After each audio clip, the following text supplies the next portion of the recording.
Hey guys, welcome back to my channel. So for today's video, we're doing something very fun. We're doing something called the Truthful Youtuber Tag. Now, Mel Thompson started this tag over on her channel. I'll put a link to her video down below. So this is just a series of questions about YouTube, being a YouTuber, and how truthful you are. So before we get started, please make sure to like and subscribe and hit the notification bell on the side so you can know whenever I post a new video. So I have the questions here on my side. Let's go ahead and dive into these questions. The first one, have you ever received a product, tried it, didn't like it, and then decided not to review? We are starting off real hard. So have I ever received a product, didn't like it, and decided not to review it? No, that's never happened. I think it's a misconception that YouTubers in general receive like a lot of product. I think if you're a YouTuber with like millions of subscribers, maybe you do, but I personally don't receive that many products. So I have never received something, tried it, didn't like it, and then decided not to do a review on it. That's never happened, no. Okay, question number 2. Product you use alone but don't show or use online. I think that would just be makeup items that are just like super old and discontinued, limited edition that you just can't find anywhere. Like, I don't love using a lipstick and have it be like a really bold red that's discontinued from like 3 years ago that no one can use, because usually when I wear something, someone will comment like, what is it? I like, you know what I mean? So I usually try to I try to avoid wearing limited edition, discontinued items when I can. Sometimes I forget, but I try not to have that be the focus of my makeup. Okay, so question number 3, products you want to buy but won't because you don't support the brand. So there's only like one brand that I can think of that I would never touch with a 10-foot pole, and that is Kat Von D. I know she recently publicly announced that she doesn't believe in vaccinating children, which is very less than smart. But also she is anti-Semitic. She was on this reality TV show several years ago, and her boss at the time was Jewish, and he fired her, I believe. And so, being the class act that she is, she hurled some like anti-Semitic racial slurs at him. And her current husband has a swastika tattoo on his neck. So, anyway, that being said, there really haven't ever been products from Kat Von D that I've ever thought, wow, I really want to try that. It's just really not my aesthetic, not my brand. So for me, luckily, the brands that like I have no interest in tend to also be like, it's like, So for me, I think the brands that tend to repulse me by their character, also the products they create, I don't know if it's because of the character that I'm just like, ugh, I don't want the product, but I feel like oftentimes the packaging and everything just doesn't appeal to me. So yeah, that's that. Next question, do you have any blocked words? No. So luckily, I haven't received any like racial slurs or derogatory slurs, really. I don't have any blocked words because I'm trying to think of like swear words or certain words that are like mean, like, I don't know, the word like hate, but then someone could be like, oh, I also hate that eyeshadow. You know what I mean? Like, I can't think of, I honestly have never had an occasion to block a certain word, so hopefully that will never have to happen. Do you delete comments? If so, why? Yes, I delete comments because when I get a comment, like a mean comment that's just like nonsense, like it's just clearly just someone who's stopped by in the middle of the night and just was like, wrote a semi-literate comment. I just don't see any need for it on my channel. It's not really contributing anything. Like, sometimes when you guys write normal, decent comments, some of you will also respond and comment to each other, and it's so beautiful to see. So I don't think that anyone in my community would like go and attack. I don't think that you guys would like go and like at each other like that. So I don't know, but I just feel like seeing those like stupid comments, like there's no need for them really. Although part of me does think that maybe when some people write truly heinous, hateful, sadistic comments, maybe I should leave them up so that other people can see like what a garbage person this is, you know? Like when someone goes in a paragraph and is like, you can feel like the hate and the anger. I'm like, maybe other people should know about this person online if they know this person's handle. I mean, most people don't use their real name or don't use like a real photo of themselves, but I'm like, maybe if someone recognizes this person and could be like, what's your deal, man? You know? But anyway, I'm still deleting comments to answer that question. Next question, do you block people? Yeah. This is like a button that I didn't realize existed, but if you, you can block anyone on YouTube. So basically, if someone writes a mean comment, I can go click on that person and then I can just go block them and then they can never comment on anything I put on YouTube ever again. And it is beautiful. And I discovered this, I think around this time last year, because I had someone write again, like a paragraph of how I was like hideous on the inside out. I am human trash. I am garbage. I am scum. Like a whole paragraph. And like when I opened up the paragraph, I went back like this because you could feel the hate and the anger and the bitterness just like pulsating off the comment. And then a month or so later, this exact person wrote another comment on a video like, great video, I love the makeup. I don't know if this person has a personality disorder or what their deal is, but that's when I was like, oh, I can block you. Okay, bye. Like, there is no need for this kind of creature to exist in my world. Like, no, thank you. There was another person who went around commenting like negative, not like, it was negative, like the tone was negative and it was definitely escalating, but she was commenting, I'm assuming it was a she. Her handle was like Chanel girl lover, etc. And she was commenting on all my Chanel makeup videos and she was saying, I hate Chanel makeup, it's so trashy, it's so tacky. And she would go around commenting on my Chanel videos and I was like, I'm just gonna block you because you clearly need help. I don't know why you're watching my videos. I don't know why you're watching specifically my Chanel makeup videos. I do make a lot of them, but I do other videos as well. But this person was going out of their way to comment on my Chanel makeup videos to talk about how much they hated Chanel makeup. I'm like, you need a therapist. Like, so those sorts of people I block so willingly. I'm like, okay, bye. Like, there's no need for these sorts of people around my life, real life, online. No, thank you. And I always find it surprising when I do get hate comments because, first of all, I'm talking about makeup, okay? I'm not talking about solving the crisis in the Middle East. I'm talking about lipstick. You know, like, how is this offensive? And also, I'm a pretty small channel, so you really have to dig to find me. So I'm like, wow, like, you're like a really sad person to do this, you know? Moving on to the next question. Have you ever lied about a product to stay on good terms with a brand? Wow. No, again, I really don't receive that much PR. I honestly say no to about 90% of the offers that I get for PR because most of it is just like nonsense. So I do go, like, I vet a lot of the offers that I get. So by the time that I actually do receive product, it is usually something that I have already tried, a brand that I've already used. So it's very rarely that it's like something completely out of my comfort zone. Like, I don't know. I don't like to say yes to PR that I'm not sure I'll like or not. I don't know if that makes any sense. I don't know if that's honest or not, but I try to only say yes to products that from brands that I've already used, the product itself that I've already used, because I don't see the point in getting free stuff for the sake of stuff.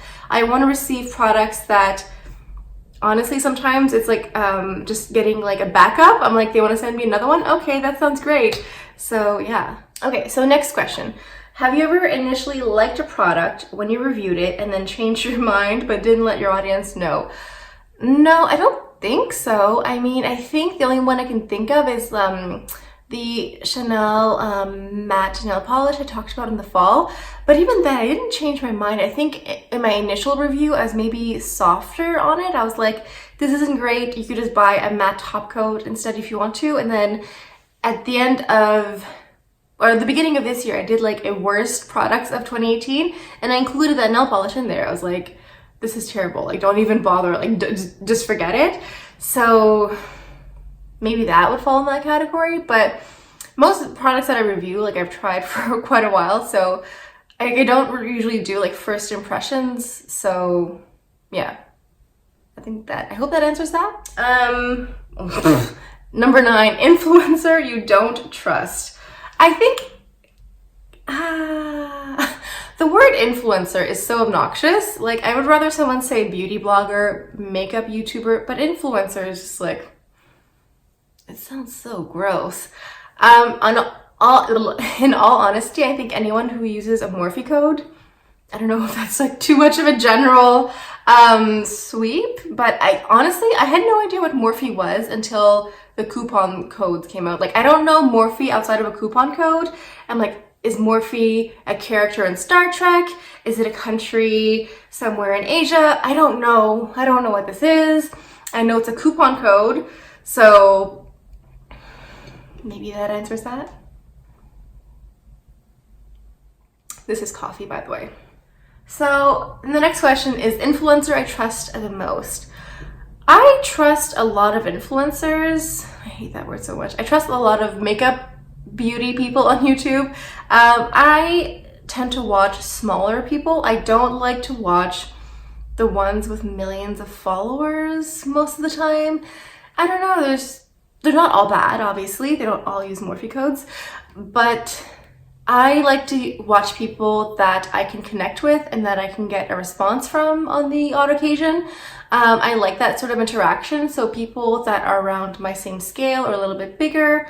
I like a lot of high-end luxury makeup, so I try to find people that do that, and people that are kind of like makeup freaks and obsessive about small detail. That's really my jam. So those sorts of people are the ones that I watch, and I'm sure if you watch me, you probably know a plethora of other wonderful ladies out there that do the same thing as me. Next question, secret tips or product application you don't show while on camera. I don't know. Do I do secret tips I don't show on camera? I don't think so. I think I usually do my eyebrows off camera because eyebrows are so hard to do. Like, I can't concentrate on doing my eyebrows if there's a camera rolling, but I don't think so. I think I usually give you guys tips as I do my tutorials. Like, I think I'm pretty good at that. Oh my god. Next question. Have you ever showed one product but were actually using another? Who does that? Like, this is Dior, this Dior palette here. Like, who does that? No, I've never done that. That's really weird. No. Okay, so next question. Have you ever not disclosed a sponsorship? No, I've only done one sponsorship and it was very like on brand. It was with a department store and with a Dior counter. So like my jam. I've only done one sponsorship so far. I'm not opposed to doing more. They just have to make sense. Again, I do get offered to do tons of sponsorships. I could do sponsorships for like baby wipes if I wanted to. I don't have a baby. Next question. Have you ever had a bad interaction with a brand? Yes.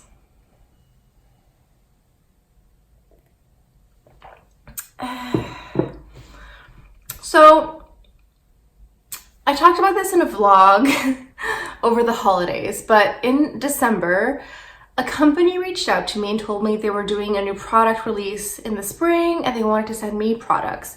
Now this brand, I will not name, but this brand, I promise you, your dog, your mom, and your husband have all heard of this brand. I said yes. I said, yeah, of course, like send me the products and I'll do what I do here. They said, great, fine. They then send me this lengthy PDF with all of these terms and rules and regulations for how to do my video. I couldn't just like get the product, do my thing, and then just do a video. No. There were step-by-step guides and rules to follow. Like, you have to do it this way and you have to do it that way. They also had a timeline. They wanted me to send in my content by a certain date so they could critique it and then send it back to me with their notes and so I could make improvements. They wanted me to what else did they want? Oh, on my Instagram page, they wanted me to link their website in my profile. Like in my profile on my Instagram page, there's a link to my YouTube channel to, you know, link it around. No. They wanted their website, their company website in my profile. They also wanted me to put their like hashtags and like all that stuff in my profile on Instagram to be for them. And they wanted all of that for free. They didn't want to pay me. So when I saw this massive PDF with like all these things, and also one of the things they wanted was that when I posted it, they wanted me to write hashtag spawn, hashtag SPON, as in sponsorship or sponsored, even though they weren't going to pay me. So I said, no, thank you. And it really pissed me off because this company literally makes millions and millions of dollars a year. I did not ask for millions of dollars. I just asked for compensation for the sponsorship they were asking. And I knew that they were targeting smaller influencers, smaller YouTubers, because they thought they could get away with it. And the sad thing is they probably did. Like, I'm sure they found someone. I'm sure they found someone to do this crazy thing. And it's just sad because they're going to target people who don't know their worth, who don't know that they can, you know, they have value and they should demand more. So that was very off-putting. I had some of their products, and I remember I threw them out. I don't even want to see them in my house anymore. I'm like, you know what? No. So yeah, but I will not tell you who they are as a professional courtesy to myself. Okay, so next question. Have you ever bandwagoned with other people's thoughts on a particular product? Product? No, but I don't know, I'm thinking back to this time last year when there was the whole Tarte Shape Tape foundation debacle. I made a video about that, and I think it is important to talk about problems in the beauty world and racism and colorism, etc. I think those are important things to talk about, but I do think that sometimes it becomes trendy to talk about them. You know, like there was the thing with Tarte Shape Tape, and also Beauty Blender came out with foundation that was kind of disappointing as far as shade ranges go. And I think it has become a thing where it is trendy and popular to just jump on the next thing that's being canceled, you know, this whole cancel culture. And I think it is trendy to be woke, which is like grammatically terrible. So I do think that I did jump on those things. And the reason that I'm saying this is because for me, Tarte was never really a brand that I used. Like their whole aesthetic, their whole shtick is like really not my jam. And so it was really easy for me to cancel them because it wasn't a brand that I actually use or love. So if it were a brand that I actually did like, I think it would be much harder for me to maintain the same level of integrity. And I think I realized that canceling a brand that was not very shade inclusive, but then using another one that was equally not as inclusive, but just for some reason went under the radar, that's kind of hypocritical of me. And I don't want to be a hypocrite and I don't want to continue that. So yeah, I think that was something that I definitely jumped on the bandwagon of. Okay, last question, very light one. Things that other creators do that get on your nerves. Oh, okay. So let's talk about something that I like. I like when I watch a video and there's background like this. Like I like that there's a candle, nail polish, maybe there'll be a book or makeup. I don't know. I like that lived in look. It looks like someone's like bathroom, maybe like their office, their bedroom. Like it just looks like a normal person in their house who just happens to be a makeup freak. I'm not a huge fan of when they do the studio, you know, when they do like, what are those called? When they have those like giant sheets of paper behind them and they just like roll them down and they have the lighting and like, it just looks so fake and it doesn't look real. And I feel like with all this that I have going on in the background, like you can kind of put yourself in my shoes. Like you can kind of see like, if I use this eyeshadow palette, this is kind of how it'll look on you because like, it looks more normal. Like the whole studio lighting and the setup and the backdrop and I don't know, something about that looks so fake. And I think that looks influencer more than makeup lover, if that makes sense. I think there are a couple exceptions. Like I know Lisa Eldridge, I think just does like a plain white backdrop, but she is literally a makeup artist. So that's a different story. I'm talking about the people that are influencers who get the sheet and the lighting and like, I don't know, that whole thing is like not for me. And luckily, since it's not for me, I don't really watch it. So that's great. I think that about does it for these questions. Oh my, I hope I didn't dig myself into too many holes. That was a lot of fun actually. Thank you, Mel, for starting this tag. So if you are on YouTube, if you have a channel, I strongly encourage you to do this. It's a lot of fun. You get to know someone very well. So yeah, thank you guys so much for stopping by. I hope you guys have a fantastic day. Please be sure to remember that you are beautiful, you are kind, and you are capable. So go out there and conquer the world. So that's all I have for you guys for today. I hope you guys have a fantastic day, and I'll see you guys next time. Bye.